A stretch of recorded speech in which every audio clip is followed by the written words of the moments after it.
설날의 고민. 매년 설날과 추석이 다가오면 차례를 지내야 되나? 믿는 사람이 왜? 위령비사도 올렸는데 집에서도 꼭 해야 되나? 고민해 보신 적 없으신가요? 부모님은 말씀하십니다. 성당 다니는 건 좋은데 그래도 차례는 지내야지. 신앙은 지키고 싶고 가족과 갈등도 만들고 싶지 않습니다. 어떤 분들은 이런 경험도 하셨을 겁니다. 큰절을 해야 하나 말아야 하나 망설이다 공기가 얼어붙었던 순간. 이 고민은 지금 세대만의 문제가 아닙니다. 조선시대 천주교 신자들은 제사를 거부했다는 이유로 국법을 어긴 자로 몰렸습니다. 유교 사회에서 제사는 단순한 가족 의식이 아니라 국가 질서를 지탱하는 핵심 윤리였습니다. 따라서 제사를 거부한다는 것은 단지 한 의식을 거부하는 것이 아니라 사회 질서를 거부하는 행위로 해석되었습니다. 그 결과 신앙 선조들은 불효자로 낙인 찍히고 폐륜자로 몰리며 심한 박해를 겪었습니다. 많은 순교자들이 이 문제와 직간접적으로 연결되어 고문과 처형을 당했습니다. 그러나 우리는 이 지점을 분명히 해야 합니다. 초기 교회가 제사를 금지했던 이유는 조상 공경 자체를 부정한 것이 아니라 그 당시 의례 안에 포함되어 있던 종교적 숭배 요소 때문이었습니다.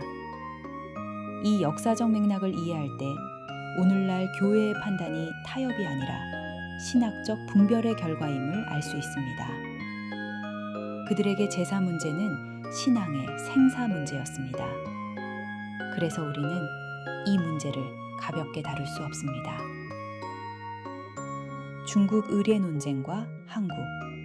17세기부터 교회 안에서는 동양의 제사가 과연 우상 숭배인가 라는 논쟁이 있었습니다. 초기에는 제사가 엄격히 금지되었지만 시간이 지나며 교회는 문화와 신앙을 구별하는 시각을 갖게 됩니다. 그리고 1939년 교황청은 결정합니다. 동양의 조상공병 의례는 본질적으로 종교 행위가 아니라 사회적, 윤리적 전통이라는 것. 이 결정은 아시아 교회 전체에 큰 전환점이 되었습니다. 그리고 한국 천주교회는 2012년 공식적으로 가정 제례 예식을 발표합니다. 이제 차례는 두려움이 아닌 기도 안에서 재해석된 예식이 되었습니다. 계명과 공경의 차이. 핵심은 이것입니다. 우리는 조상을 신으로 믿지 않는다. 가톨릭 교리는 분명합니다. 죽은 이의 영혼은 하느님의 자비 안에 있습니다. 우리가 차리는 음식은 조상이 와서 드시는 것이 아닙니다.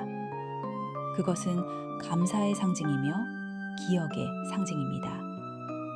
우리는 절을 합니다. 그러나 그 절은 숭배가 아닙니다. 성체 앞에서 무릎 꿇는 것과 부모에게 절하는 것은 의미가 다릅니다. 하느님께는 흠숭, 조상에게는 공경. 제1계명을 어기는 것이 아니라 제1계명을 실천하는 것입니다. 차례에 임하는 자세. 성당에서 집전되는 설과 추석 명절 미사 전이나 미사 후에 차례를 지냅니다. 모든 것은 하느님 안에서 이루어지는 것이며 교회는 한국의 문화를 허용하는 것을 기억하셔야 합니다. 설 차례, 예식.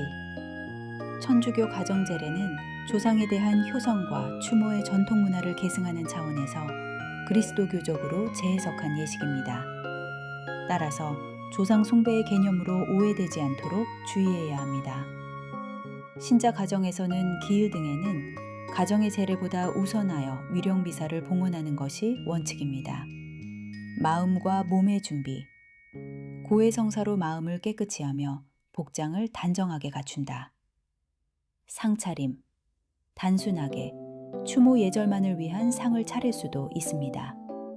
상 위에는 십자가와 조상 사진이나 이름을 모시며 촛불을 켜고 향을 피웁니다. 음식상을 차릴 때에는 형식을 갖추려 하지 말고 소박하게 평소에 가족이 좋아하는 음식으로 차립니다. 주보에 게재된 설 차례 예식서를 참조하여 순서대로 진행하시면 됩니다. 이 예식서를 게시판 커뮤니티에 공유하겠습니다. 가장은 조상 회고하면서 가훈, 가풍, 유훈 등을 가족에게 설명해주며 또한 성경 말씀을 바탕으로 가족들이 신앙 안에서 성실하게 살아가도록 권고합니다. 추모 예절, 분향과 배례. 가장이 대표로 향을 피우고 참석한 모든 사람이 다 함께 큰절을 2번 합니다. 위령 기도. 긴 위령 기도를 바치거나 노래로 부를 때에는 상장 예식을 바칩니다. 온 가족이 한자리에 앉아 음식을 나누며 사랑과 친교의 대화 시간이 되도록 합니다. 믿지 않는 분들, 개신교 신자들은 왜 절을 하느냐고 의아해할 수 있지만 조상님께 하는 절은 숭배 행위가 아니라 공경의 표시입니다. 명절의 진짜 완성. 반드시 기억해야 할 점이 있습니다. 하느님께 대한 신앙 고백이 중심이 됩니다. 제례는 기도 안에서 이루어질 때 정당성을 갖습니다. 조상님께 드리는 최고의 효도는 미사 봉헌입니다. 그리고 살아있는 가족이 화해하는 것입니다. 명절에 가장 많이 다투는 이유는 사소한 말 한마디입니다. 이번 설날에는 그 말을 삼켜보십시오. 조상님의 신앙을 이어간다는 것은 형식을 지키는 것이 아니라 사랑을 이어가는 것입니다. 여러분의 차례상이 두려움이 아닌 축복의 자리 되기를 바랍니다. 오늘 내용이 좋았다면 좋아요, 구독 부탁드립니다. 2026년에도 베로니카 TV 많이 찾아주시고 건강하고 행복하세요. 감사합니다.